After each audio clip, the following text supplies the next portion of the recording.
Jonathan était un baby-sitter de confiance, un garçon de 27 ans, gentil, un peu simple d'esprit, l'ami de tous les enfants. Des apparences trompeuses et dangereuses, car sous le bon garçon, un peu pâteau, se cacherait un dangereux pédophile. Une affaire, peut-être la plus grosse affaire de pédophilie de ces dernières années en France.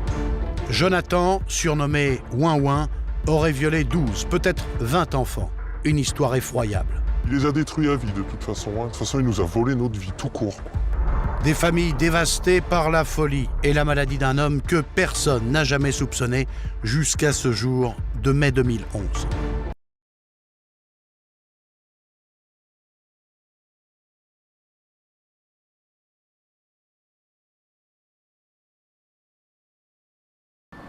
Ce jour-là, en tout début d'après-midi, une bagarre éclate dans la rue principale de la petite ville du Teil, près de Montélimar. Deux hommes sont en train de passer à tabac un troisième lorsque les gendarmes arrivent. Les gendarmes constatent très vite qu'il s'agit finalement de deux pères de famille qui sont en train de secouer un jeune homme. En arrivant, ils découvrent quelqu'un plus ou moins allongé par terre, la figure en sang, un petit peu abîmée, mais pas trop. Et très vite, on comprend que les deux parents reprochent à la personne d'avoir commis des agressions sexuelles sur leurs propres enfants. Des gens à côté qui tout de suite disent « c'est un pédophile, il faut l'arrêter ».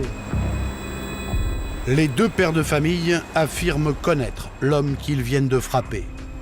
Il s'appelle Jonathan Forissier et il a 27 ans. Les deux familles côtoient souvent Jonathan, c'est même l'un de leurs amis, une personne de confiance et parfois le baby-sitter de leurs enfants. Les deux pères racontent alors aux gendarmes les raisons qui les ont poussés à tabasser le jeune homme. Ils disent avoir la conviction que Jonathan se serait livré à des attouchements sur leurs enfants. Ma fille est venue nous voir à midi et puis nous a dit Jonathan a mis son doigt dans ma foufounette. Donc là, on a regardé la gamine, on a dit oh, attention quand même, c'est le genre de truc, c'est grave quoi, on déconne pas avec ça quoi. Et puis là, mon fils est arrivé, si c'est vrai, il y a des vidéos dans son portable. Ah. Donc là, il y a quand même le moment où bon, on réalise pas quoi. Face à ces déclarations, les parents sont abasourdis. Ils ont du mal à croire ce que disent leurs enfants. Jonathan fait partie de leur entourage depuis plusieurs années et ils lui font entièrement confiance. Pourtant, leur suspicion grandit, car les enfants vont encore plus loin dans leurs accusations. Non seulement ils déclarent avoir été abusés, mais d'après eux, il y aurait d'autres victimes. Et mes enfants m'ont dit que mes petits-neveux, donc les enfants de mon meilleur ami, avaient aussi été abusés et qu'ils les avaient filmés. Donc... D'après les enfants, c'est avec son téléphone portable que Jonathan aurait enregistré ses actes.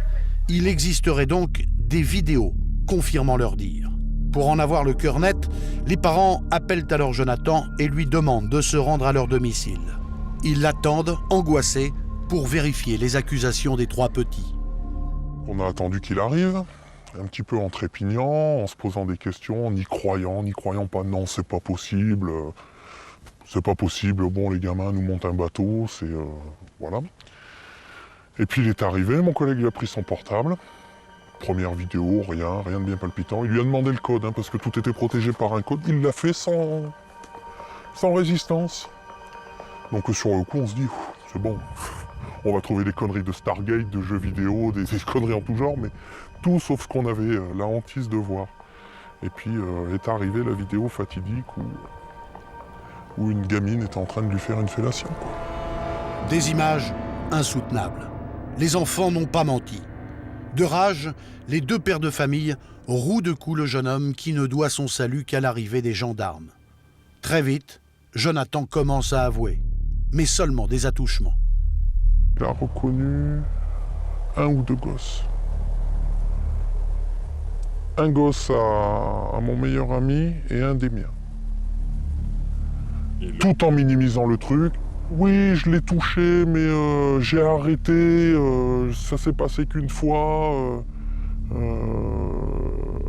tel gamin, je lui ai rien fait, qu'est-ce que t'as fait à un tel, rien, lui j'ai rien fait, mais de toute façon j'ai arrêté. Des aveux d'attouchement, des accusations de viol. Les gendarmes placent alors Jonathan en garde à vue et ouvrent une enquête. Mais à ce moment-là, ils sont loin d'imaginer l'ampleur des faits commis par le jeune homme.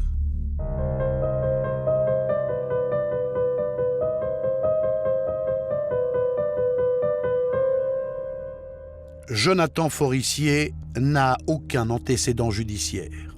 Dès le début de leurs investigations, les gendarmes vont comprendre que l'homme qu'ils ont en face d'eux est extrêmement dangereux.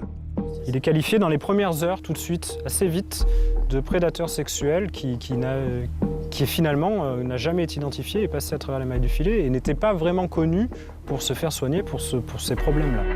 Un chasseur qui ne cible qu'un seul type de proie. En garde à vue, Jonathan Forissier confesse aux gendarmes son attirance pour les enfants. Selon plusieurs sources judiciaires, Jonathan Forissier avoue tout de suite être un violeur d'enfants, être un criminel, avoir des pulsions, avoue avoir un vrai problème avec les enfants, ne pas pouvoir s'empêcher. Donc très vite, il ne fait aucune difficulté pour avouer et même donner des noms aux enquêteurs. À partir de ce moment-là, les gendarmes vont aller de découverte en découverte. Sur le téléphone portable de Jonathan, en plus de la vidéo trouvée par les parents, il y aurait également des photos qui mettent en scène des enfants. Confronté à ces preuves, Jonathan Forissier expose alors avec beaucoup plus de précision les actes qu'il aurait commis. Surtout, il révèle le nom des enfants qui auraient subi ces agressions. Ces déclarations sont effrayantes. On parle d'un viol sur un bébé de 3 mois. Enfin, l'enquête viendra, les expertises qui sont en cours viendront nous dire, mais là c'est les déclarations de Forissier lui-même. Donc... Au fur et à mesure de l'enquête, on a appris que, moi j'ai appris que tous mes enfants avaient été victimes, dont mon petit dernier qui à l'époque avait 3 mois. Donc il a, je suppose, commencé ces saloperies sur mon fils, il avait 1 mois et demi. Un acte incompréhensible, inqualifiable. Paul a 5 enfants, ils étaient tous régulièrement gardés par Jonathan. Olivier, lui, en a 4, au moins 3 d'entre eux auraient subi des sévices. Au fil des interrogatoires, la liste des victimes supposées s'allonge encore. Les victimes que Jonathan Forissier reconnaît avoir violées sont des enfants d'amis chez qui il dormait, chez qui il vivait, des vrais copains et dont il s'occupait régulièrement des enfants, puisqu'il dit adorer les enfants, il dit s'occuper des enfants, aimer s'occuper des enfants. Donc ces premiers cas avérés de pédophilie sont commis sur les enfants d'amis. Et puis aussi, il reconnaîtra avoir violé les neveux, ses propres neveux. Jonathan Forissier fait des aveux complets. Il reconnaît les agressions sexuelles qu'il a infligées aux enfants de son entourage, puis, de lui-même, il indique aux enquêteurs être l'auteur de nombreux actes pédophiles sur d'autres mineurs. Il avoue tout et même il dénonce des faits sur lesquels on ne lui demande aucune explication parce qu'on n'en a pas connaissance, parce que les services de gendarmerie les ignorent totalement au moment où ils entendent de Forissier dans le cadre de sa garde à vue. Et au fur et à mesure, il rajoute des noms. Il commence par 6-7 enfants et quelques heures, quelques jours après, on est sur une vingtaine d'enfants, dont une douzaine avérés. Et les autres sont actuellement identifiés ou en cours d'identification par les forces de l'ordre et les gendarmes. Retrouver chacune de ces victimes, une tâche difficile pour les enquêteurs, car les indications de Jonathan Forissier manquent souvent de précision. Comme souvent dans le discours des abuseurs sexuels, sauf les faits les plus récents, les enfants, ce que nous considérons comme des enfants, avec un nom, un prénom, une sensibilité, un cœur, une âme, c'était qu'un objet sexuel. Quelles sont les autres victimes présumées? Comment les retrouver? Pour tenter de les identifier, les enquêteurs essayent de reconstituer son parcours dans la région de Montélimar, là où Jonathan a toujours vécu. On fouille vraiment le passé de M. Forissier de façon à déterminer les potentielles victimes qui ont pu passer entre ses mains, quoi. Alors, les gendarmes et les enquêteurs cherchent tous azimuts. Ils cherchent dans l'entourage immédiat de Jonathan Forissier, ils cherchent dans sa jeunesse, puisque la maman de Jonathan Forissier, qui est maintenant à la retraite, a été nounou et a gardé de nombreux enfants, notamment à Montélimar. Donc ils essaient de remonter un petit peu tous les enfants qui auraient pu passer dans l'entourage proche ou moins proche de Jonathan Forissier. Mais au-delà du nombre de ces victimes présumées, Jonathan Forissier, au cours de ses auditions, livre dans le détail l'horreur des actes qu'il aurait perpétrés. À chacune de ces révélations, cette affaire bascule encore un peu plus dans le sordide. Car non seulement le pédophile présumé aurait abusé des enfants, mais il les aurait également forcés à avoir des relations sexuelles entre eux. Cette espèce de mise en scène, c'est ce en quoi, je le répète, le dossier est vraiment emblématique, des pédophiles qui, à leur plus grand bonheur, quand réellement on les questionne et on les interroge sur ce point, arrivent à faire commettre des actes aux enfants entre eux, actes qu'il va filmer, à commettre des actes sur des enfants en présence d'autres enfants. La plupart de ces enfants vivaient à proximité de Jonathan. Il les côtoyait régulièrement. Mais les enquêteurs découvrent lors d'une perquisition que le pédophile présumé aurait également sévi en dehors de son entourage sur Internet. On s'est rendu compte qu'il était rentré, il le dit lui-même, en contact avec, via les webcams avec des adolescents, notamment un adolescent de moins de 15 ans qui lui avait demandé de se masturber, mais enfin, qui manifestement, d'après ce que nous dit Forissier, s'était prêté au jeu. Si on peut appeler ça un jeu. Jonathan Forissier est soupçonné également d'avoir récupéré sur Internet des photos et des vidéos à caractère pédopornographique. Mais il dément avoir mis en ligne ses propres vidéos. Qui est ce jeune homme en qui tout le monde semblait avoir confiance et surtout, comment a-t-il pu faire autant de victimes sans jamais éveiller le moindre soupçon ?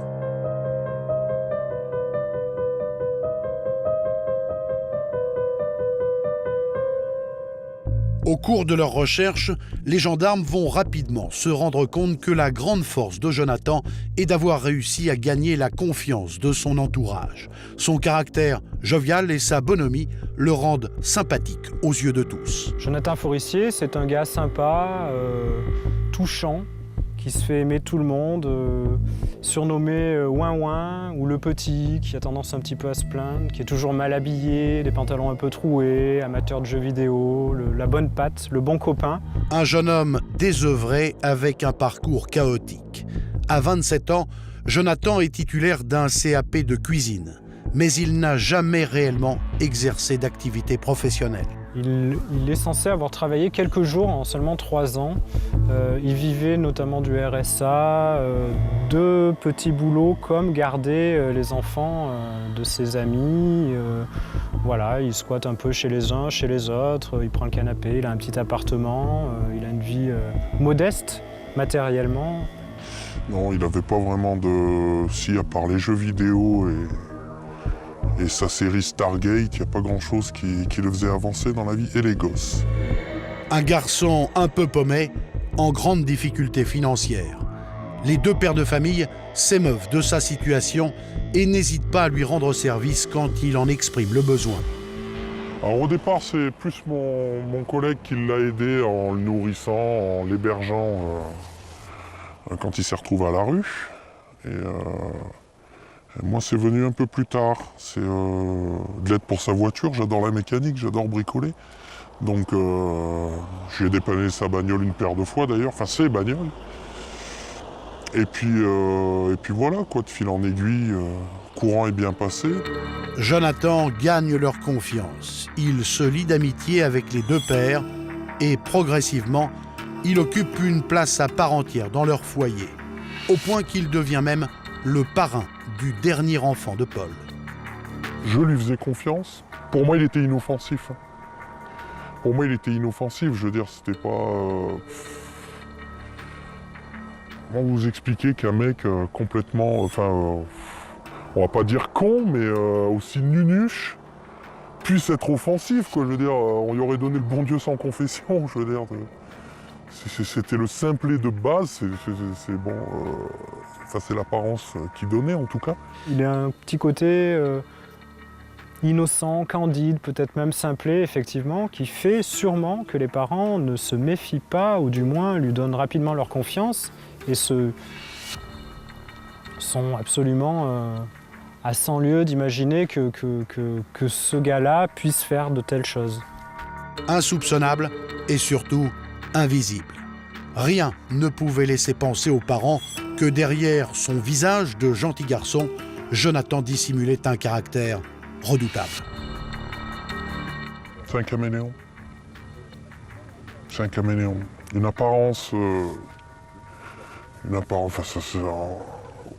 pouvait pas ne pas lui accorder sa confiance. Pourtant, j'ai grandi à la DAS, donc ma confiance, je ne la donne pas à n'importe qui, je ne la donne pas facilement. Je la donne même rarement. Et mon collègue, c'est pareil, donc c'est ce qu'on ne s'explique pas aujourd'hui, d'où l'énorme sentiment de culpabilité. C'est... je sais pas comment on a fait pour rien voir, je comprends pas. C'est le paradoxe de cette affaire, c'est comment les parents ne se sont pas rendus compte rapidement, ou du moins très vite, que leurs enfants subissaient des actes absolument affreux de la part de Jonathan Forissier. C'est même les parents ne le savent pas vraiment dire. Mais au-delà de la confiance qu'il a su gagner auprès des adultes, Jonathan dispose d'un autre atout auprès des enfants. Le jeune homme aurait un contact facile avec les plus petits. Tout au long de son enfance et de son adolescence, il a vécu en permanence au contact d'autres enfants. Sa mère avait été assistante maternelle, donc de là on a mieux compris qu'il ait une relation quand même assez spéciale avec les gosses, quoi. Le courant passait bien. Les gamins allaient facilement vers lui facilement vers les gamins, il arrivait à les occuper, Il avait une relation assez particulière avec les gosses en général. Les enfants semblent en effet apprécier sa compagnie. Alors parmi ses proches, personne ne le pense capable de commettre des actes de pédophilie. Aujourd'hui encore, ceux qui l'ont côtoyé ont du mal à croire qu'il puisse être l'auteur des faits qui lui sont reprochés. Non, moi, même maintenant que je dis, c'est pas possible que ce soit lui qui ait fait ça. C'est pas possible que ce soit lui. Parce que moi, de voir descendre les gamins comme ils étaient tellement contents de descendre qu'ils tenaient la petite par la main, et les deux grands qui avaient quoi, surtout 8 ans, je sais pas quel âge ils avaient, et ils couraient devant, ils les attendaient en bas dans le couloir, vraiment, ils écoutaient bien, hein, les gamins, ils n'avaient pas peur de lui, du moins. La complicité que Jonathan aurait instaurée avec les enfants lui aurait aussi permis de masquer ses crimes. Car en multipliant les stratagèmes, le babysitter serait parvenu à faire taire les enfants dont il avait la garde. A priori, moi, il aurait dit à mon fils ouais, mais si tu parles, de toute façon, je suis mort, ton père, il va me tuer, je vais aller en prison, tu pourras plus venir jouer à la console à la maison. Ce genre de chantage, quoi. Qui, sur mes gosses, a une emprise phénoménale. Des stratagèmes pour pouvoir assouvir sa sexualité. Car Jonathan explique qu'il aurait commis ces actes malgré lui. Des pulsions incontrôlables. Il dit que c'est sa sexualité, hein, dans le sens où c'est comme ça qu'il fonctionne, que c'est des pulsions pour lui qu'il n'arrive absolument pas à maîtriser, qu'éventuellement il s'en veut, après avoir commis les actes criminels, mais que c'est plus fort que lui. Hein. Là, il a un discours à ce jour, ça évoluera peut-être. Hein. À ce jour, il a un discours d'une extrême banalité qui ressemble au discours de tous les pédophiles qui n'ont jamais vu un psychiatre, qui n'ont jamais été suivis, enfin, tout simplement, qui ne prennent pas conscience de l'extrême gravité des faits qu'ils sont en train de commettre. Des pulsions répétées qu'il tente de justifier par un événement survenu dans sa jeunesse. Un incident qu'il va révéler aux gendarmes lors de sa garde à vue. Lui dit qu'il a été victime quand il avait l'âge de 10 ans. Étant entendu qu'il dit quand même qu'il a été victime, qu'il y a eu une relation qu'on ne peut pas qualifier de réellement pédophile, puisque c'était avec un autre garçon qui avait 10 ans aussi.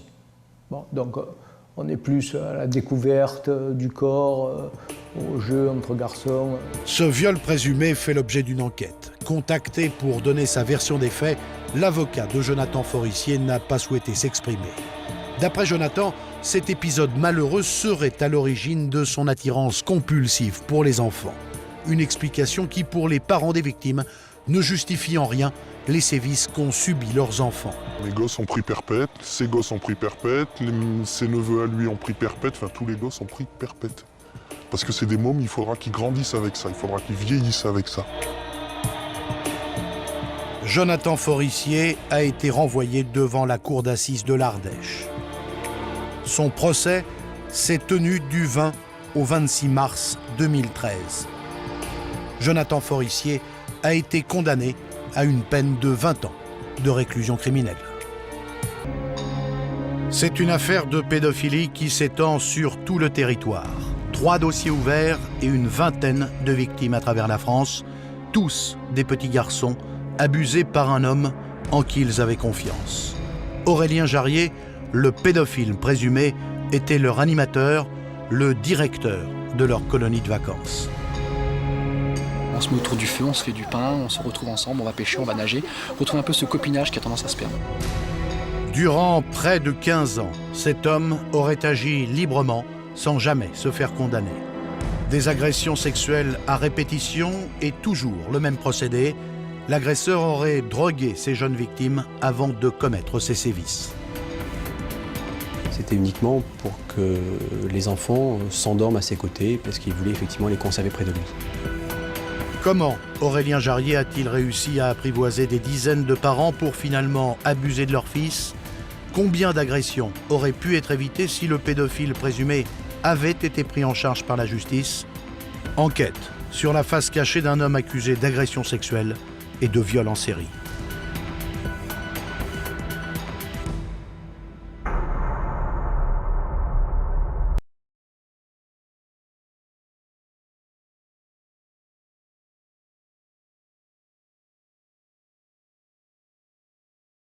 C'est au bord de la Méditerranée que naissent les premiers soupçons. Ce sont les doutes d'une mère qui, depuis quelque temps, laisse son fils de 8 ans participer à des sorties les mercredis et les week-ends. Des activités ludiques réservées aux enfants et organisées par un homme d'une trentaine d'années, un certain Aurélien Jarrier.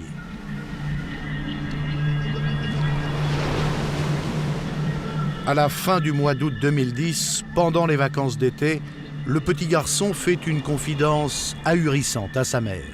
Ce jour-là, il revient justement d'une sortie organisée par l'animateur.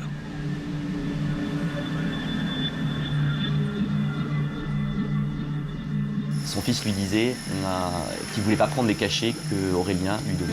Elle fouille dans le sac d'Aurélien Jarrier un jour où effectivement Aurélien vient chercher le gamin et il trouve des gants en latex, ses médicaments. C'est un médicament que le petit était censé prendre. Des médicaments uniquement délivrés sur ordonnance. Des somnifères puissants et dangereux qui peuvent déclencher l'amnésie. Le type de médicament utilisé en psychiatrie. Les médicaments qu'il lui donne, c'est 2 types de médicaments. C'est des décontractants très puissants, à la limite de l'anesthésique. Ça les faisait vomir, et puis ça les mettait dans un état second assez pénible. Face à ces découvertes, la mère de famille se rend immédiatement à la gendarmerie de Grasse pour y déposer plainte. Très inquiète, elle se demande pourquoi Aurélien Jarrier est en possession de ces comprimés. Et surtout, pour quelle raison il en aurait donné à son petit garçon. La mère imagine le pire. Les gendarmes prennent cette déclaration très au sérieux et transmettent l'information au parquet de Grasse. Une enquête est ouverte. C'est d'abord du côté des activités éducatives proposées par Aurélien Jarrier que les enquêteurs se tournent. Il serait entré en contact avec les familles par le biais d'un site internet. Sur ce site, l'homme poste des petites annonces comme celle-ci. Je te propose de venir avec moi nager dans un petit bras du Loup très peu profond à Villeneuve-Loubet. Viens quand tu veux, on te fera une petite place. J'y suis à partir de 11h30. Aurélien Jarrier propose ses services pour s'occuper des enfants. Sur le site internet, il se serait alors présenté comme un professionnel de l'enfance. Présenté comme un pédoanalyste, susceptible d'occuper le temps libre des enfants le mercredi, le samedi. Il leur fait faire beaucoup d'activités extérieures, beaucoup de sorties, de sorties en groupe, de balades dans la campagne, de sorties en quad. Des choses qui, effectivement, que les enfants adorent et qui font qu'ils ont envie d'y revenir. La mère de famille n'est pas la seule à avoir accordé sa confiance à Aurélien Jarrier. D'autres enfants participent régulièrement aux activités qu'il supervise. Les gendarmes vont donc interroger les parents. Leur récit est à chaque fois le même. Tous sont satisfaits de l'animateur. Pour rassurer les mamans, les premières sorties, il les fait avec les mamans et les enfants et lui. Et effectivement, ça se passe super bien parce que tout le monde dit dans l'enquête que Aurélien a un contact super facile, est quelqu'un de charmant, d'attentif, de disponible, de plutôt intelligent. Et je pense que c'est comme ça qu'effectivement qu'il arrive à rassurer les mamans pour leur laisser les enfants plus longtemps. Dans leurs investigations, les gendarmes remarquent que la plupart des enfants sont des garçons. Des petits garçons, souvent issus de familles monoparentales en difficulté. Aurélien est un espèce de bénévole fou, quoi. C'est-à-dire qu'il prend en charge des enfants et quand les familles n'ont pas les moyens de financer, il finance lui-même et propose de financer lui-même ces sorties-là. C'est-à-dire que ça ne coûte rien à une maman de laisser son fils à Aurélien. La technique d'approche d'Aurélien Jarrier semble bien rodée.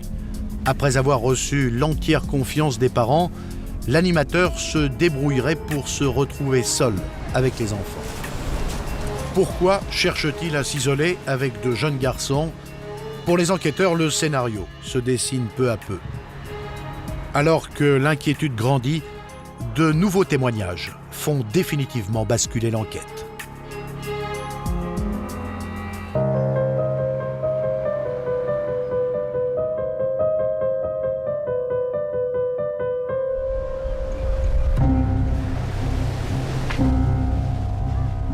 L'angoisse des parents est de plus en plus pesante. Avec les gendarmes, ils vont questionner leurs enfants sur le comportement d'Aurélien Jarrier.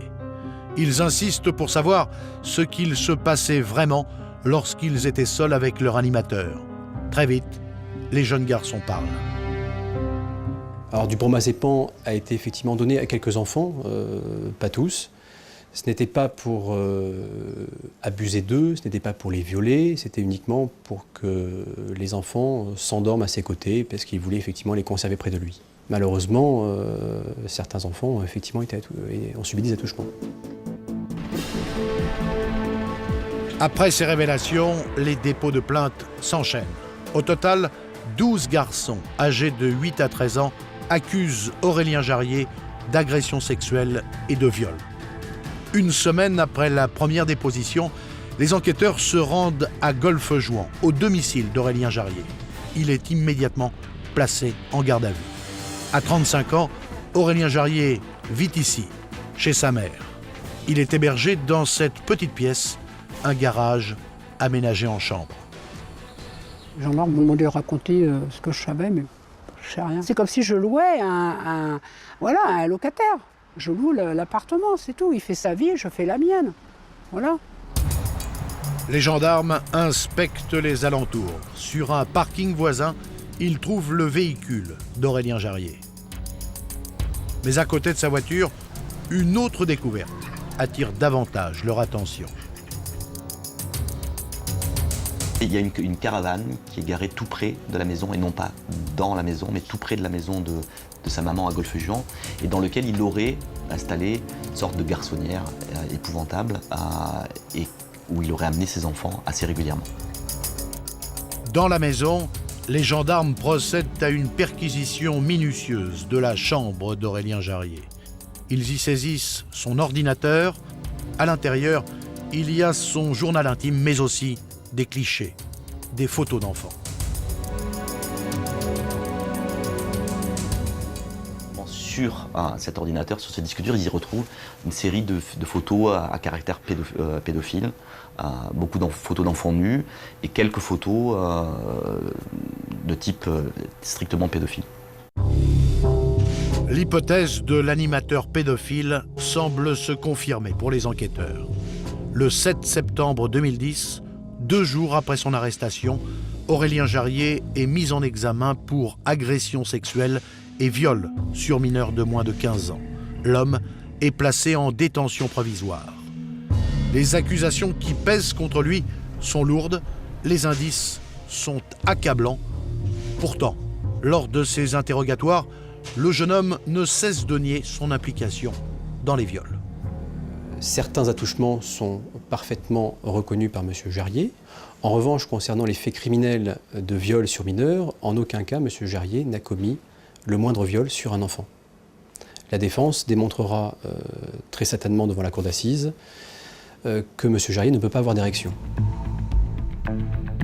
Pourtant, sur l'une des photos retrouvées dans l'ordinateur du suspect, il y a un adulte pratiquant une sodomie sur un jeune garçon. Qui est cet homme ? Sur le cliché, le visage de l'adulte n'apparaît pas. En outre, l'enfant n'aurait pas encore été identifié. Impossible donc de recevoir son témoignage. Face à cette photo, Aurélien Jarrier rejette toute responsabilité. Il maintient qu'il n'a jamais violé d'enfant, que sur la photo, ce n'est pas lui, qu'il s'agit d'un autre homme. Il parle d'un certain Jojo qui serait le coupable de tout ça. Voilà. On ne sait pas qui est ce Jojo, s'il est le fruit de son imagination, s'il est le fruit de ses délires, s'il est juste un moyen d'égarer les enquêteurs. Aucune trace de ce Jojo n'a été retrouvée par les enquêteurs qui s'y sont attelés pourtant, mais qui laisse planer un doute sur le dossier parce qu'il est insistant. Aurélien Jarrier nie farouchement et les gendarmes n'ont pas la certitude qu'il soit l'auteur de ce viol. Mais un autre élément vient accabler un peu plus le jeune homme. Les enquêteurs font le lien avec un dossier ouvert à l'autre bout de la France. Là encore, une affaire de pédophilie dans laquelle l'animateur serait directement impliqué.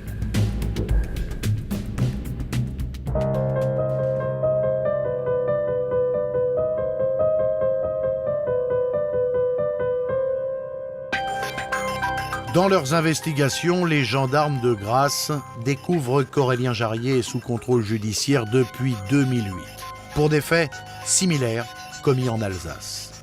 À Colmar, le jeune homme aurait abusé de plusieurs mineurs. À cette époque, Aurélien Jarrier dirige ce centre de vacances pour enfants, un poste qu'il occupe depuis 3 ans.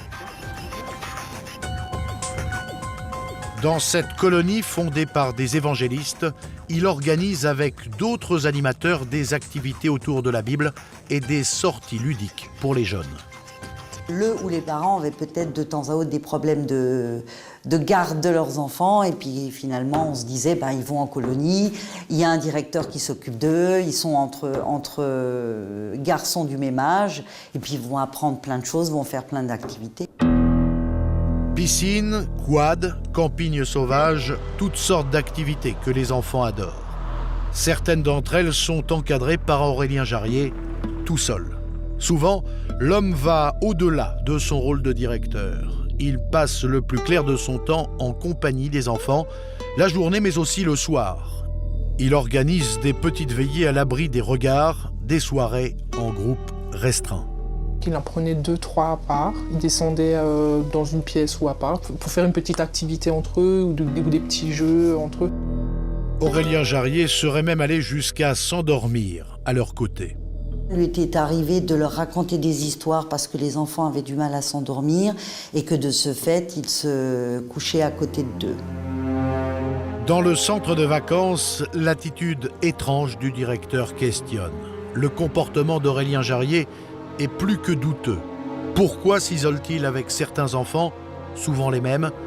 Inquiet, le personnel décide de confier ses craintes. des bruits qui se sont amplifiés et qui finalement ensuite ont été transmises d'abord au Conseil général, puisque le Conseil général intervenait dans cette colonie, et le Conseil général évidemment a répercuté au procureur de la République, et c'est comme ça que l'enquête a été déclenchée. Puis évidemment aussi avec, dans l'immédiat, l'intervention des services de gendarmerie, évidemment, auxquels on a demandé d'aller vérifier ce qui se disait et ce qui se racontait depuis un certain temps. À ce moment-là, en juillet 2006, seules quelques suspicions pèsent contre Aurélien Jarrier. Il n'y a aucune preuve, aucun témoignage d'enfant qui pourrait accréditer la thèse d'un comportement pédophile. Les investigations des gendarmes sont vaines et le dossier Aurélien Jarrier est mis de côté. Pendant plusieurs mois, la colonie de vacances continue d'accueillir les enfants. Aurélien Jarrier, lui, poursuit ses activités sans qu'aucun parent ne se doute de quoi que ce soit. Cette mère de famille y a inscrit ses enfants quelques jours après l'intervention des gendarmes. C'était en 2006, en juillet 2006, pour 15 jours, pour un camp donc, qui se déroulait sous détente. Et donc, il avait 13 ans. Il a demandé à y retourner. Donc, il y est retourné aux vacances de la Toussaint qui ont suivi, ainsi qu'aux vacances de février pour faire une semaine de ski. Donc, toujours avec sa sœur. Aucun doute ne plane alors sur la bienveillance d'Aurélien Jarrier. Il régnerait même une certaine harmonie entre lui et les enfants. Il y avait vraiment une osmose quand on arrivait. Même tout le monde était content de se retrouver. Bon, a priori, il y en avait des habitués qui venaient, donc qui se retrouvaient entre les copains et tout. Et il y avait... Je me souviens pas avoir vu des enfants qui faisaient la tête ou qui n'étaient pas heureux de monter, quoi. Mais 8 mois plus tard, cette même maman reçoit un coup de téléphone inquiétant. Au bout du fil, c'est sa fille. Elle est justement en colonie avec Aurélien Jarrier. Il nous a appelés quand ils étaient ensemble donc sur ce camp pour me dire que son frère allait pas bien. Et quand elle lui a demandé ce qui se passait, il a dit je me sentais pas bien, j'ai vomi, j'avais un peu froid. Et donc Aurélien lui a donné des médicaments. Puis moi, ma première truc, je dis mais Aurélien n'a pas le droit de vous donner des médicaments, il n'est pas médecin. Quelques heures plus tard, une seconde révélation l'alerte. Celle d'une femme qui vient lui rendre visite chez elle. Une autre mère de famille dont le fils passe toutes ses vacances dans la colonie. Elle lui confie qu'il y a quelques mois, les gendarmes sont venus interroger son jeune garçon. Et elle a dit il faut qu'on vous dise... il y avait une enquête apparemment en cours déjà par rapport au fait qui avait été dénoncé par le personnel. Et donc elle nous a prévenus, ni une ni deux, quoi. J'ai monté un stratagème avec ma maman. J'ai dit tu montes en haut, tu dis que je me suis cassé la cheville, que les enfants doivent rentrer pour m'aider. On a monté un baratin, quoi, pour qu'on ait une excuse valable pour chercher les enfants. Et donc on les a cherchés dans l'heure qui a suivi. De retour chez elle, la mère de famille interroge ses enfants. Elle leur explique pourquoi elle a voulu leur faire quitter au plus vite la colonie. Alors j'ai dit je pouvais pas vous laisser là en haut. A priori, Aurélien a des comportements bizarres avec certains enfants. Il s'assied et il commence à pleurer. Et il me dit maman, il faut que je te dise, effectivement, il y a eu des choses, quoi. Des choses, comme des caresses et des baisers sur le corps du petit garçon. Immédiatement, la mère de famille se rend à la gendarmerie et dépose plainte contre le directeur du centre. Elle l'accuse d'agression sexuelle sur son fils de 13 ans. L'information est prise très au sérieux par les enquêteurs. Le dossier Aurélien Jarrier est déjà ouvert. Il manquait justement le témoignage d'un enfant. Les gendarmes vont alors interroger longuement le jeune garçon. Dans sa déposition, il décrit les agressions sexuelles qu'il a subies. La première fois, ça s'est passé à l'extérieur puisqu'il dormait sous les tentes et donc ils avaient fait un petit bivouac à part, donc avec des bâches de côté et où ils étaient à 3 ou 4, je pense, il ne se rappelle plus exactement le nombre, mais vraiment en comité restreint. Et même sa sœur témoigne, elle dit on ne pouvait pas voir ce qui se passait. parce qu'il y avait des bâches. Ils avaient un peu froid, donc il leur a donné des médicaments pour se réchauffer. Et après, ils se mettaient dans le même sac de couchage, il les mettait les deux ensemble, et puis il les caressait, faisait des fellations, ce genre de choses, quoi. C'est toujours Aurélien qui le déshabillait, et même s'il refusait, il le mettait en confiance et puis il continuait, quoi. Drogué, l'enfant aurait été abusé à plusieurs reprises. À Colmar, Aurélien Jarrier semble avoir déjà utilisé le même procédé qu'à Grasse. Le directeur de colonie est placé en garde à vue, mais ce jeune garçon ne serait pas sa seule victime. D'autres enfants font alors des déclarations similaires et leurs parents déposent plainte. Ce sont donc tous des mineurs, surtout des jeunes garçons. Il y en aura peut-être d'autres. Je ne sais pas si tout le monde a déjà été entendu, si tous les enfants ont été entendus au jour d'aujourd'hui, je l'ignore. Face à ces accusations, Aurélien Jarrier craque. Il reconnaît avoir drogué les enfants et les avoir caressés, mais il nie en bloc lorsqu'on lui parle de fellation. Il passe aux aveux en minimisant évidemment son comportement. Compte tenu de ce que les enfants avaient dit, il ne pouvait pas nier la totalité. Un mois après la première plainte, Aurélien Jarrier est mis en examen pour agression sexuelle sur mineurs et placé en détention. Un emprisonnement pendant lequel Aurélien Jarrier va tenter d'expliquer son comportement. Il va même faire de nouvelles révélations.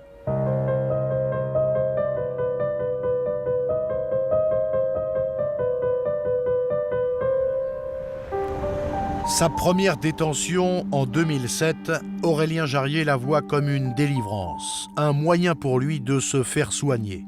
Car l'homme se confie à ses proches et révèle se savoir malade depuis longtemps. Quand il était en prison, pour lui, ça a été un soulagement. Il était heureux. Ça paraît idiot, mais il était heureux d'être en prison. Parce qu'il s'est dit, enfin, on va me guérir, enfin, on va s'occuper de moi. Aurélien Jarrier avoue être attiré par les petits garçons. Il parle de pulsions sexuelles difficilement contrôlables. Mais au-delà de la pédophilie, pour le jeune homme, il s'agirait même d'amour. Un sentiment fort qu'il partage avec les enfants. Conscient néanmoins de la gravité de ses actes, il se dit souffrant et appelle à l'aide. À l'été 2007, après quelques mois de détention, Aurélien Jarrier écrit une lettre dans laquelle il exprime son besoin de soutien. Un courrier destiné à Nicolas Sarkozy, tout juste élu président de la République. Ce sont des extraits, parce qu'il en a fait 3 pages où vraiment il appelle au secours. Combien de fois j'aurais souhaité être aidé, mais personne. Pas d'association, pas de ligne téléphonique d'aide, pas de contact avec un professionnel au risque de se voir dénoncer. Allant jusqu'à une tentative de suicide pour échapper à la peur de faire du mal à ces enfants que j'aimais. Et puis un jour les langues se délient et la machine juridique se met en route. C'est une délivrance pour moi. Je vais enfin pouvoir me faire aider et parler librement. Mais combien d'enfants ont été touchés, victimes de la faiblesse d'un adulte? La lettre d'Aurélien Jarrier reste sans réponse. Pendant sa détention, Aurélien Jarrier aurait exprimé son souhait de rester en prison. Car l'homme aurait une crainte, la peur de récidiver à sa sortie. Tous les 3 mois, il revoyait le juge. Et lui, moi je sais qu'Aurélien m'a dit, maman, à chaque fois, j'ai demandé au juge, ne me laissez pas sortir. Je ne veux pas sortir, je ne suis pas guéri. Il y a quelque chose qui ne va pas. Et malheureusement, à Colmar, ils l'ont laissé sortir. Malade, l'homme doit pourtant sortir de prison, car il n'a pas encore été jugé et sa détention provisoire ne peut dépasser 1 année. À Colmar, Aurélien Jarrier est accusé d'avoir commis des agressions sexuelles. Des faits considérés comme un délit et non comme un crime. La loi oblige donc à remettre le suspect en liberté. Le 9 mars 2008, Aurélien Jarrier sort de prison dans l'attente de son procès. Il quitte immédiatement Colmar pour s'installer chez sa mère dans le sud de la France et commencer une nouvelle vie. Dans son contrôle judiciaire, le pédophile présumé a l'obligation d'être suivi tous les mois par un psychologue. Mais il a surtout l'interdiction de s'approcher de mineurs sans la présence d'un adulte. 1 an après sa sortie de prison, Aurélien Jarrier enfreint cette interdiction. Il redevient animateur pour enfants dans les Alpes-Maritimes. Cet homme devait-il être davantage surveillé? Cet homme que les médecins qualifient de pervers.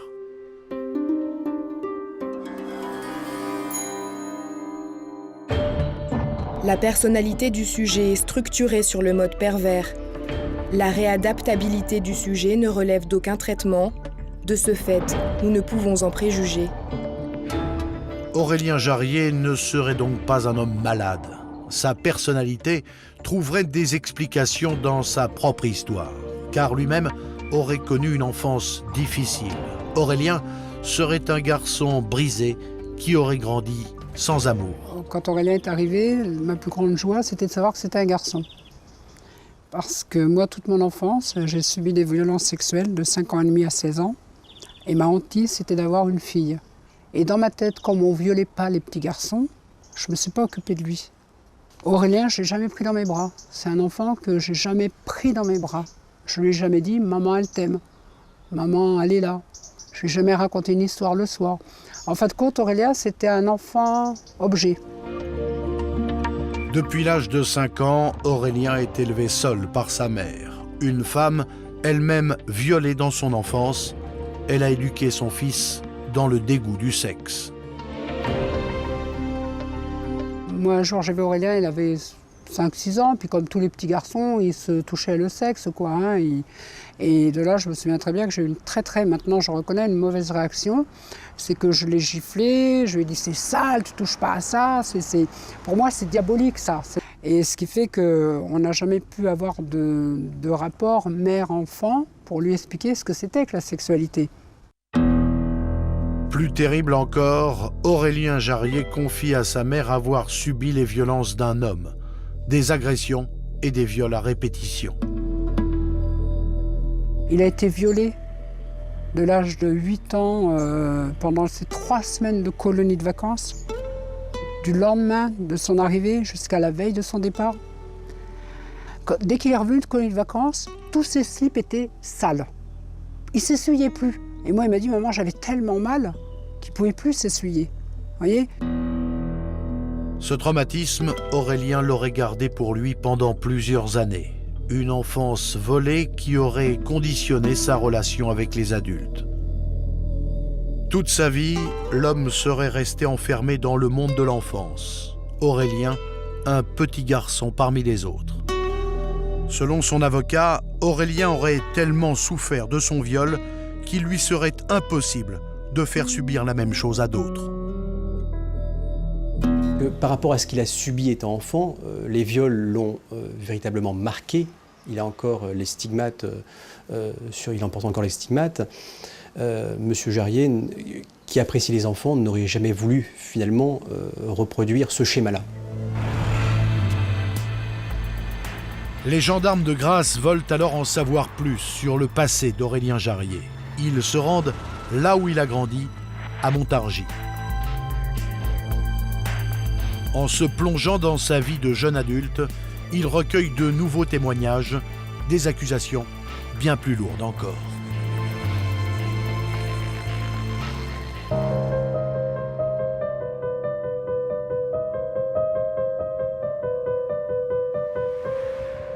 En enquêtant sur le passé d'Aurélien Jarrier, les gendarmes de Grasse découvrent que le pédophile présumé aurait sévi ailleurs qu'en Alsace et que sur la Côte d'Azur. Dans le centre de la France, région d'origine d'Aurélien Jarrier, un jeune homme brise à son tour le silence. Lors de son dépôt de plainte au mois de novembre 2010, Nicolas raconte aux gendarmes avoir passé une partie de son enfance aux côtés d'Aurélien Jarrier. Dans les années 90, l'homme, âgé de 25 ans à l'époque, avait monté sa propre association, les Robinson Crusoe. Cette association est destinée à de jeunes garçons pour leur proposer des activités à la fois de survie et à la fois ludiques. Mais en tout cas, encore une fois, on revient sur la notion de milieu fermé, de cercle restreint, où lui, Aurélien Jarrier, est le guide de ces jeunes garçons. Avec cette association, l'homme organise des camps de survie de plusieurs jours dans lesquels il est le seul adulte. Sur cette vidéo, Aurélien est accompagné d'une dizaine d'enfants, tous des garçons âgés de 9 à 16 ans. À l'occasion de l'un de ces camps, l'animateur est même interviewé par la presse. Un moyen de mettre en avant le bien fondé de sa démarche auprès des jeunes. Donner aux enfants envie de vivre dans la nature, tous ensemble, et ce contact aussi qui est souvent oublié de tout ce qui est autour technique, et on se retrouve, on ne sait pas quoi faire, on se met devant une PlayStation, là on ne sait pas quoi faire, et ben on se met autour du feu, on se fait du pain, on se retrouve ensemble, on va pêcher, on va nager, retrouve un peu ce copinage qui a tendance à se perdre. Nicolas faisait partie de ce groupe de jeunes garçons. Il avait 8 ans à l'époque. Aujourd'hui majeur, il dénonce les agissements d'Aurélien Jarrier, les gestes commis lorsqu'il se retrouvait seul avec lui. Tout ce que je me souviens, c'est quand on me filait ces cachets là, ces médicaments, j'avais la tête qui tournait, je me sentais pas vraiment bien, j'étais en état de somnolence et je chantais ses mains un peu partout sur moi, mais sans m'en rendre compte. Des images très floues, de moments où il me caressait doucement le corps, où ses lèvres se posaient doucement sur mon corps. Aussi ses mains sur... Ça va trop bas là, frère. Aurélien aurait donc agressé sexuellement Nicolas après l'avoir drogué. La méthode de l'animateur semble être la même que celle qu'il aurait utilisée plus tard en Alsace et dans les Alpes-Maritimes. Mais cette fois, le témoignage de Nicolas va plus loin. Ces accusations ne se limitent pas à des agressions sexuelles, mais sont bien plus graves encore. Il y a eu aussi malheureusement plus sodomisation, ouais. Il y a eu. Pour Nicolas, il ne s'agirait donc pas seulement d'attouchement, mais de viol. Des violences sexuelles qui auraient duré pendant 7 ans, jusqu'à ses 15 ans. Aucun autre témoin ne serait en mesure de confirmer ces sévices. Et Aurélien Jarrier a toujours réfuté cette accusation.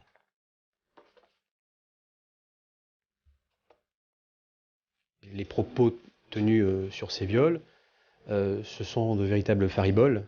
Il n'y a pas eu de viol et la défense démontrera que M. Jarrier ne pouvait pas commettre d'acte de viol sur des mineurs. L'animateur a-t-il uniquement commis des attouchements ou a-t-il aussi violé ses victimes?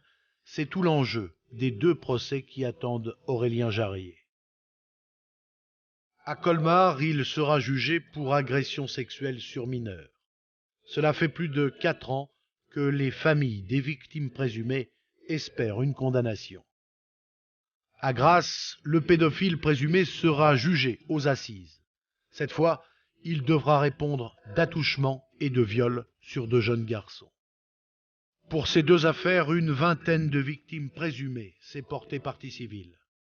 En attendant ces procès, les gendarmes mènent toujours l'enquête pour savoir si Aurélien Jarrier aurait abusé d'autres jeunes garçons.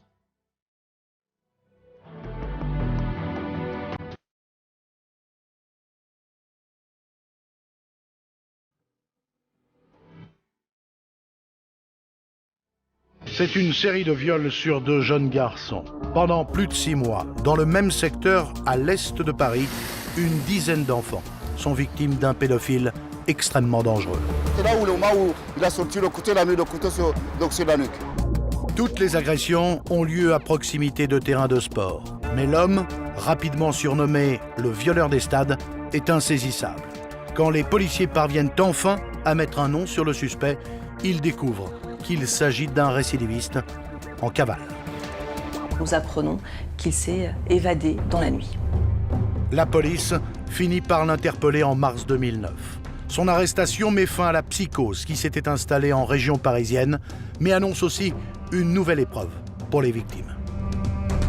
Ces victimes ont eu aussi peur de se présenter au moment du procès pour ne pas avoir, une fois de plus, à croiser ce regard glaçant. Un regard glaçant, celui d'un violeur en série qui, en moins de 10 ans, aura fait une vingtaine de victimes.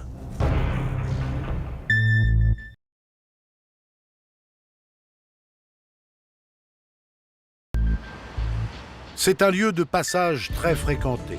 Chaque jour, des milliers de personnes empruntent cette autoroute à l'est de Paris. Mais cet après-midi-là, personne n'a rien vu. Il est 17h30 lorsqu'un garçon de 11 ans s'engage sur le pont ce 23 décembre 2008. L'endroit est désert. Le fils de Saïd rentre seul à son domicile lorsqu'un homme s'approche de lui. Oui, il vient de là-bas, donc il rentre simplement. Le monsieur, il est assis sur le banc derrière. Après ça, il a vu le gamin en arrivant ici. Il l'a accroché de là. Donc il l'a transporté vers ici. L'enfant n'ose ni crier ni s'enfuir, car l'inconnu qui vient de l'accoster brandit une arme. C'est là où le moment où il a sorti le couteau, il a mis le couteau sur la nuque. Sous la menace du couteau, l'agresseur oblige le jeune garçon à faire demi-tour et à retraverser le pont dans l'autre sens. Des voitures passent, mais à ce moment-là, la nuit est tombée, personne ne s'arrête. Arrivé à l'extrémité du pont, l'homme entraîne l'enfant vers cette allée en bordure de l'autoroute A3, un endroit à l'abri des regards, dissimulé derrière cette haie. Il lui a fait rentrer là-dedans. Il lui a fait rentrer à l'intérieur. Donc il l'a ramené jusqu'à là-bas. À l'époque ici, avec un buisson, directement du buisson, il n'y avait rien. Ça, il n'y en avait pas. Ça a été vraiment une forêt. Il lui a fait allonger de là. C'est là où il a commencé à le faire violer. La scène aurait duré une quinzaine de minutes. Un quart d'heure interminable pour la jeune victime. Une fois son crime accompli, son agresseur, sans une seconde d'hésitation, sort une bouteille de parfum et prend le temps de nettoyer le jeune garçon avant de le menacer à nouveau. Il lui a dit « Dégage, rhabille-toi ». Il lui a entraîné avec le couteau jusqu'à la route. Il lui a ramené jusqu'à l'endroit là où il l'a pris. Il a dit « Il faut rien dire à personne, sinon je vais te tuer ». Après ça, il a pris la fuite, il a pris la route, il a descendu, il a dit « Moi, je pars plus loin ». Malgré la peur et les menaces, le garçon rentre chez lui et prévient immédiatement son père. Il était un peu timide, après ça il m'a dit « Papa, il y a quelqu'un qui m'a violé ». Donc c'est là où je me réagis, j'ai dit ne touche à rien, on appelle le commissariat. Son père l'emmène tout de suite au commissariat, met de côté les affaires, l'emmène au commissariat, dit à son enfant qu'il n'ira pas aux toilettes avant d'avoir fait les examens, enfin, très bien fait. Enfin, je veux dire, très bonne réaction de la part du papa. Le fils de Saïd est immédiatement examiné par un médecin et ses vêtements sont mis de côté pour être analysés dans l'espoir de trouver une trace ADN de l'agresseur. Il y a eu des examens médicaux qui ont été procédés et qui certifient de l'agression. Et effectivement, on a retrouvé aussi des éléments de nature biologique sur les vêtements du client et par zone de frottement. Oui, tout à fait. Du sang, de la salive, enfin beaucoup de choses. Un ADN que les policiers s'empressent de comparer au fichier des empreintes génétiques. Sans succès, l'ADN de l'agresseur n'est pas répertorié dans ce fichier. Les policiers disposent tout de même d'une description. Le fils de Saïd décrit un homme de type maghrébin, âgé d'une trentaine d'années et ne parlant pas bien le français. Les enquêteurs font alors le lien avec une autre agression commise à Bagnolet quelques semaines auparavant dans ce stade, situé à 300 mètres de l'endroit où le fils de Saïd a été violé. Il a entraîné par ruse l'enfant dans des toilettes et il a commencé à le menacer avec un couteau en lui ordonnant de se déshabiller. Mais comme il y avait ses petits camarades, des membres de sa famille et des amis qui jouaient au football avec lui à ce moment-là, qui le cherchaient, ils se sont aperçus qu'il était dans les WC. Il y en a un d'entre eux qui a regardé par la fenêtre, qui a vu la situation, donc ils ont commencé à tambouriner à la porte. L'agresseur, ne sachant pas qui c'était, est allé voir à la porte. Quand il a vu que c'était des enfants, il n'a pas paniqué du tout, il les a toisés de haut, il est parti tranquillement. Un homme en survêtement que les enfants ont eu le temps de dévisager. On a un homme assez grand, assez mince, de type maghrébin, qui est mal rasé, qui a un accent, qui ne s'exprime pas très bien en français. Voilà les descriptions des enfants en disant aussi qu'il a une calvitie assez prononcée. Cette description fait également écho à une autre agression commise 4 mois plus tôt dans le même secteur. Un garçon de 14 ans a porté plainte pour tentative de viol. Alors qu'il jouait à cache-cache avec ses copains dans ce parc reliant Montreuil à Bagnolet, un individu lui a agrippé le bras et lui a placé un couteau sur la gorge. De force, il l'a entraîné dans les buissons où il a tenté de le violer. À cette époque, les policiers ont retrouvé un mouchoir contenant du liquide séminal. Les enquêteurs comparent la trace ADN retrouvée sur le fils de Saïd avec cette trace recueillie 4 mois plus tôt.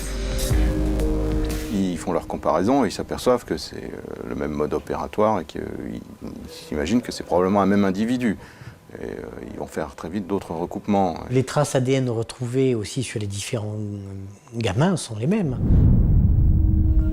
Un seul suspect pour 3 affaires et peut-être plus.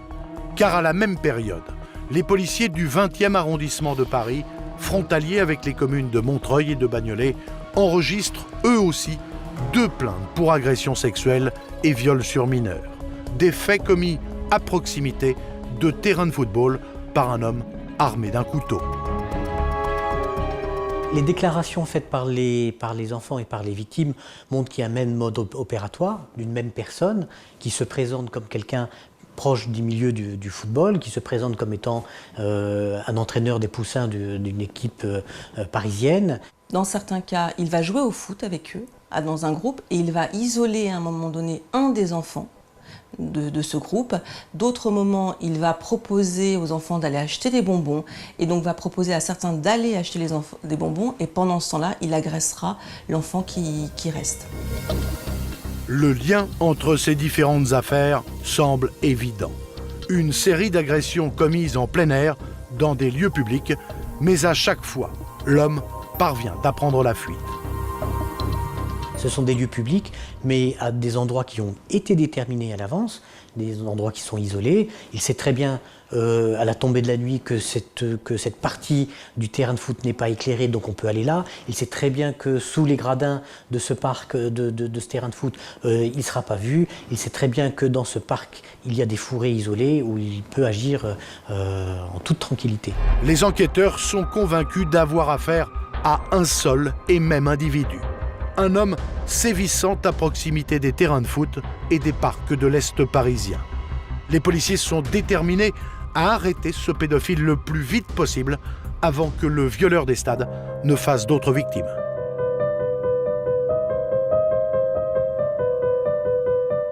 Cette série de viols et d'agressions sexuelles sur 2 jeunes garçons déclenche une véritable vague d'inquiétude en Seine-Saint-Denis et dans le 20e arrondissement de Paris. La psychose prend de l'ampleur lorsqu'en janvier 2009, de nouvelles agressions sont commises sur 2 adolescents de 14 ans, toujours dans ce même secteur.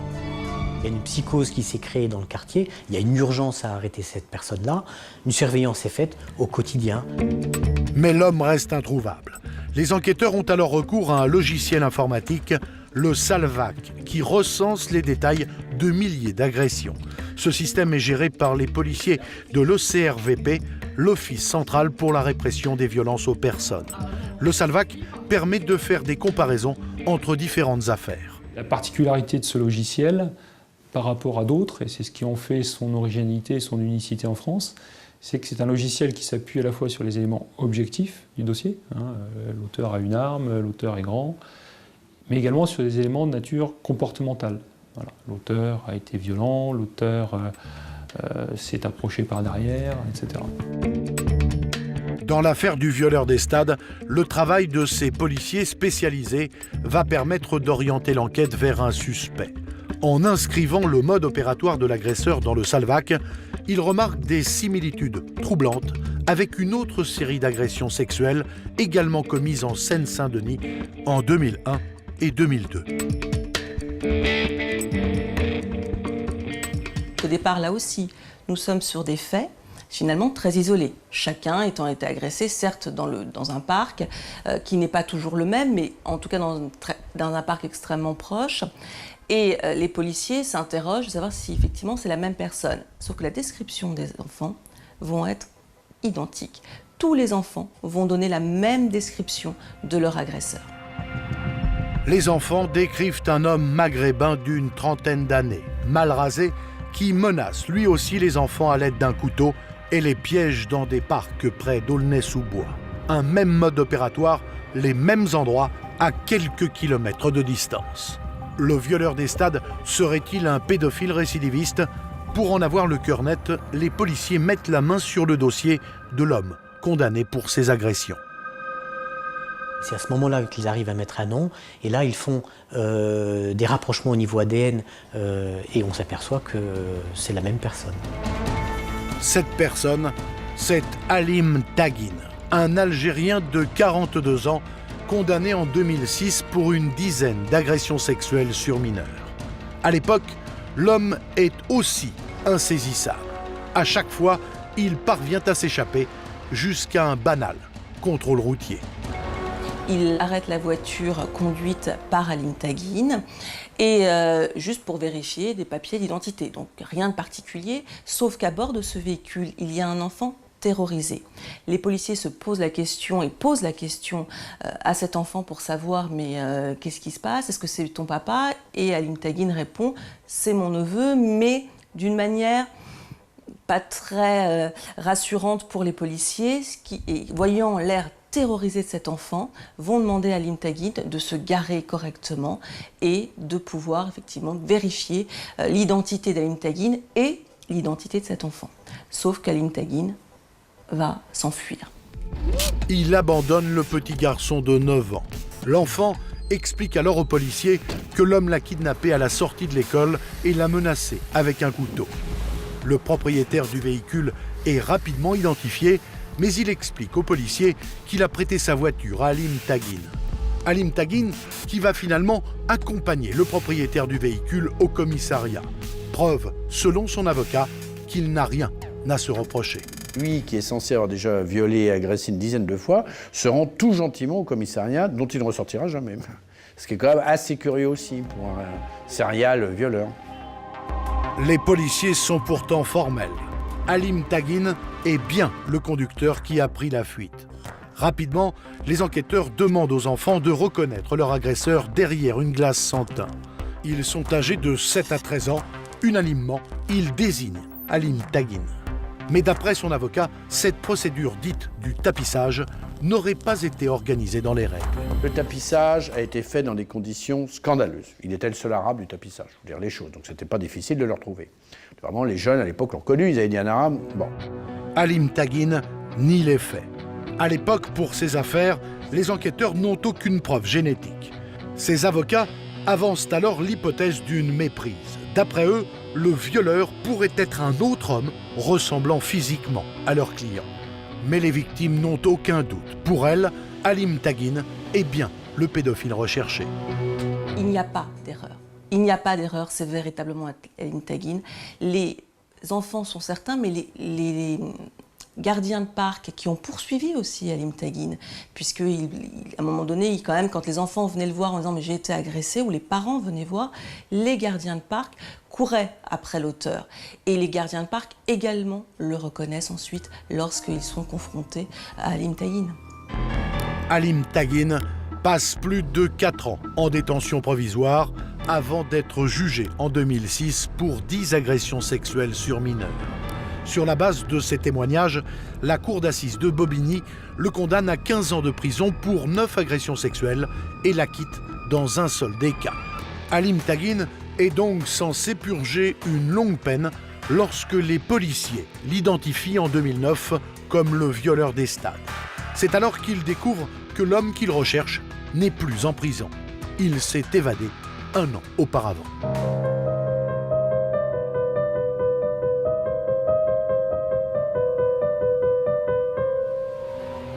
Après sa condamnation prononcée en 2006 à Bobigny, Halim Taghin fait appel. Il est rejugé 2 ans plus tard à Évry. Devant cette nouvelle cour d'assises, Halim Taghin clame toujours son innocence. Le procès se déroule normalement jusqu'au matin du 3e jour où le box est vide. C'était au moment où les victimes allaient déposer devant la cour d'assises. Nous pensons qu'Halim Taghin va se présenter à son procès et nous apprenons qu'il s'est évadé dans la nuit. La veille, l'accusé a été pris d'un malaise pendant une suspension d'audience. Une étrange perte de connaissance. Plusieurs témoins diront que le malaise est arrivé alors qu'il a pris à une suspension un café, alors qu'il ne boit jamais de café, et que c'est à la suite de la gestion de ce gobelet de café qu'a été lui chercher un tiers, a priori au distributeur, qu'il a eu un malaise cardiaque. Et après, lui, il expliquera que c'est bien un malaise cardiaque, enfin ça c'est pas lui qui le dit, c'est les pompiers et le médecin, ça vaut naturellement l'hospitalisation, qu'il ne boit pas de café, mais qu'un tiers a été assez insistant pour qu'il boive un café à la pause. Les pompiers transfèrent Halim Taghin à l'hôpital de Corbeil-Essonnes, où il est admis au service de cardiologie. Il est placé en observation pour la nuit dans cette chambre du 3e étage. 2 policiers montent la garde devant la porte, mais au milieu de la nuit, après la relève, ils découvrent une chambre vide. Monsieur Taghin a réussi à déceler les loquets de la fenêtre et on s'aperçoit après qu'il y a une petite coursive qui lui permet, même au 3e étage, de regagner une issue de secours et de s'enfuir. Et finalement, je crois qu'une évasion, elle ne dure pas 1 heure ou 2 heures, elle dure 10 minutes. Et en 10 minutes, on est loin. Malgré d'intenses recherches, policiers et infirmiers ne parviennent pas à retrouver Halim Taghin. L'accusé s'est bel et bien évadé. J'ai pensé qu'à l'époque, parlant mal le français, étant en pyjama, pieds nus, sans un sou, sans aide ou autre, il allait naturellement être attrapé dans les 24 heures, voire avant, ou dans sa famille, comme c'est souvent le cas dans les jours qui suivent. Et puis tel n'a pas été le cas. Et j'ai pensé ensuite qu'il avait dû avoir une opportunité dans sa cavale, puisque c'était la version officielle, de rejoindre l'Algérie via Marseille, probablement, via l'Espagne, on ne sait rien, via Marseille, et qu'on ne le reverrait pas de sitôt. En réalité, Halim Taghin serait resté en région parisienne et aurait récidivé. Le violeur des stades aurait même fait 2 nouvelles victimes à Montreuil. Au total, entre août 2008 et mars 2009, 9 cas sont recensés dans le secteur. L'homme serait donc toujours dans les parages. Les policiers intensifient leur surveillance jusqu'à ce jour de mars 2009. Une patrouille pense reconnaître Halim Taghin à la sortie du métro à Montreuil. Un enquêteur s'aperçoit qu'une personne qui correspond à M. Taghin qui se promène à la sortie du métro de Croix-de-Chavaux et on procède à ce moment-là à son interpellation. Mais l'homme résiste et après avoir été maîtrisé, il présente un comportement étrange. Au moment de son interpellation à Montreuil, il est extrêmement violent, il a essayé de se saisir de l'arme d'un policier et il harangue la foule pour qu'il y ait un mouvement en sa faveur. Ensuite, au moment de sa garde à vue, il dit s'appeler Mounir, mais il ne répond à aucune question et il est violent avec lui-même. Il se tape la tête contre les murs de sa cellule. Les empreintes digitales et l'ADN confirment que l'homme est bien Halim Taghin. Lors de son interpellation, l'homme porte un sac à dos, à l'intérieur un couteau, un flacon de parfum et 5 téléphones portables signalés volés sur des terrains de football. L'attirail du violeur des stades. Cette arrestation et les nouvelles accusations contre Halim Taghin surprennent son avocat qui pensait ne jamais revoir son client.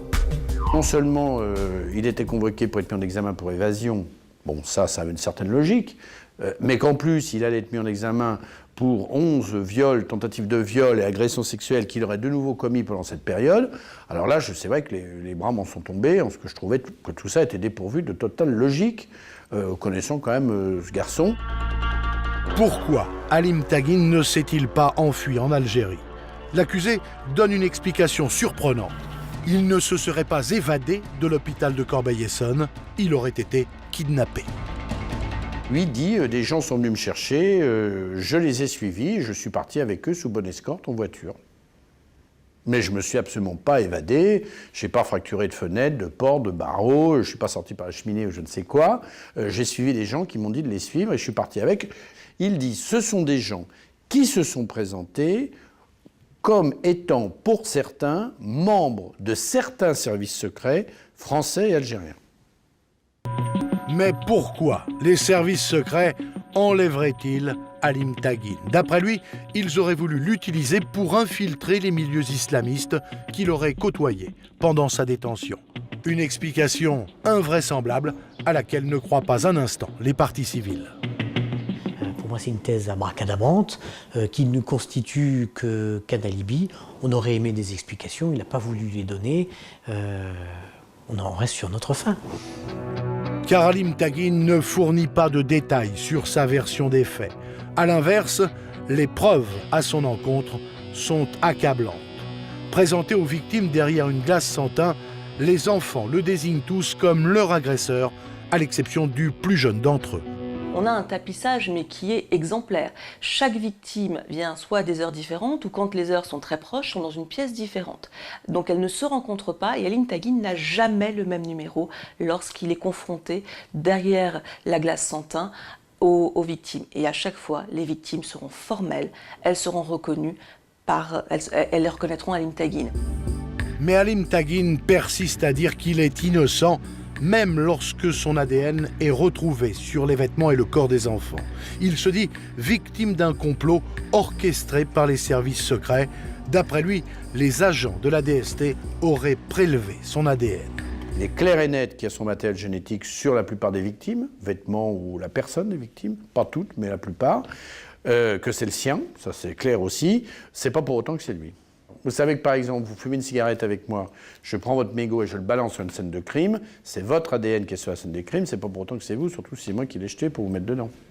Qui va croire une seconde qu'Halim Tagine a été enlevé par la DST, que la DST aurait violé des jeunes garçons dans les stades et aurait déposé l'ADN d'Halim Tagine? Il faut être un minimum sérieux.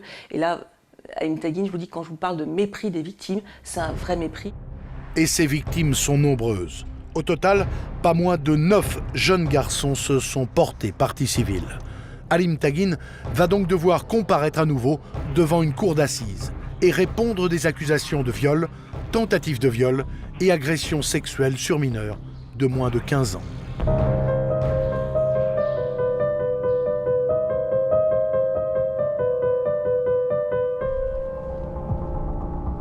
En mai 2012, Halim Tagine est une nouvelle fois jugé au palais de justice de Bobigny.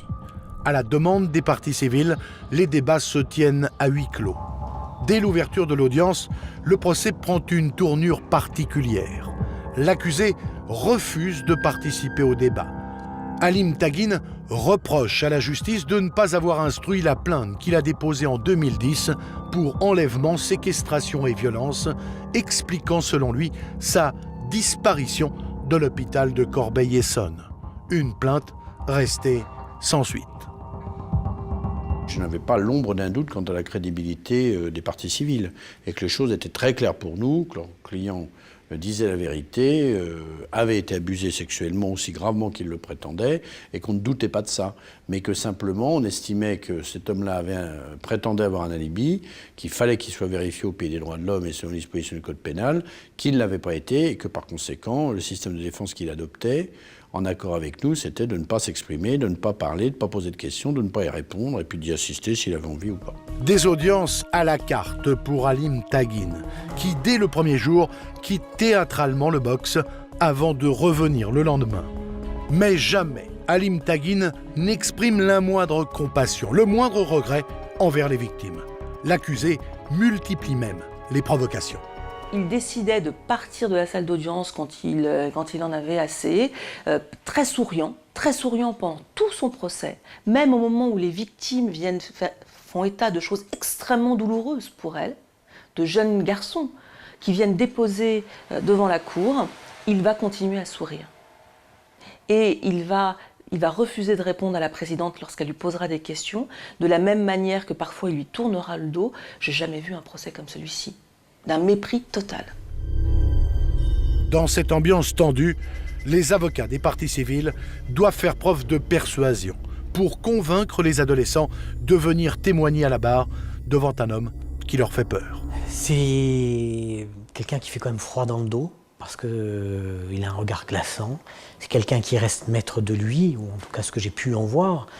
C'est quelqu'un qui ne se démonte pas, qui peut regarder en provoquant les gens, il peut les regarder droit dans les yeux, il ne baisse pas le regard. Du fait aussi de ses provocations et de la violence qu'il avait montrée auprès des victimes, les victimes ont aussi peur de se présenter à ce procès-là. Donc on a eu un déroulement des débats tout à fait particulier, avec une impossibilité de communiquer, avec une impossibilité d'avoir les réponses aux questions qu'on voulait. Face à un accusé qui refuse de répondre aux questions de la cour, le passé et le parcours d'Halim Taghin restent énigmatiques. Les psychiatres et les psychologues chargés de l'examiner ont eu le plus grand mal à sonder la personnalité de l'accusé.